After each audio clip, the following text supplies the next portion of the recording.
ನಿಮ್ಸ್ ಮಂಬಲ್, ನೋಡ್, ಶ್ರಗ್ ಇವುಗಳ ಸರಿಯಾದ ಇಂಗ್ಲಿಷ್ ಅರ್ಥ ನಿಮಗೆ ನಿಜವಾಗಿಯೂ ಗೊತ್ತಾ?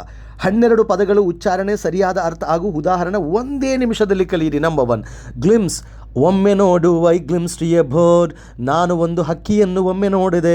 ಮಂಬಲ್, ಅಸ್ಪಷ್ಟವಾಗಿ ಮಾತನಾಡು. ಡೋಂಟ್ ಮಂಬಲ್, ಅಸ್ಪಷ್ಟವಾಗಿ ಮಾತಾಡಬೇಡ. ಸ್ಟೇರ್, ದಿಟ್ಟಿಸಿ ನೋಡು. ಡೋಂಟ್ ಸ್ಟೇರ್ ಎಟ್ ಮೀ, ನನ್ನನ್ನು ದಿಟ್ಟಿಸಿ ನೋಡಬೇಡ.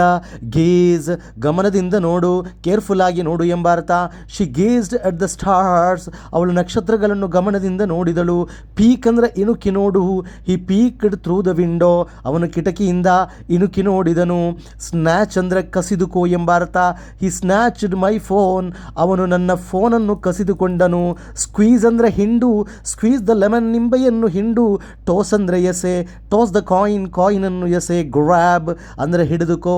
ಗ್ರ್ಯಾಬ್ ಮೈ ಹ್ಯಾಂಡ್, ನನ್ನ ಕೈಯನ್ನು ಹಿಡಿದುಕೋ. ನೋಡ್, ತಲೆ ಆಡಿಸು ಎಂಬ ಅರ್ಥ. ಶಿ ನೋಡೆಡ್, ಅವಳು ತಲೆ ಆಡಿಸಿದಳು. ಶ್ರಗ್ ಅಂದರೆ ಭುಜ ಎತ್ತು ಎಂಬ ಅರ್ಥ. ಹಿ ಶ್ರಗ್ಡ್, ಅವನು ಭುಜ ಎತ್ತಿದ. ವಾಂಡರ್ ಅಂದರೆ ಅಲೆದಾಡು ಎಂಬ ಅರ್ಥ. We wandered in the park, ನಾವು ಪಾರ್ಕಿನಲ್ಲಿ ಅಲೆದಾಡಿದೆವು. I hope you understood very clearly. ಇಲ್ಲಿ ಯಾವುದಾದ್ರೂ ಒಂದು ವರ್ಡ್ಸ್ ಯೂಸ್ ಮಾಡಿಕೊಂಡು ಒಂದು ಎಕ್ಸಾಂಪಲ್ ಮಾಡಿ ನನಗೆ ಕಳಿಸ್ರಿ. All the best.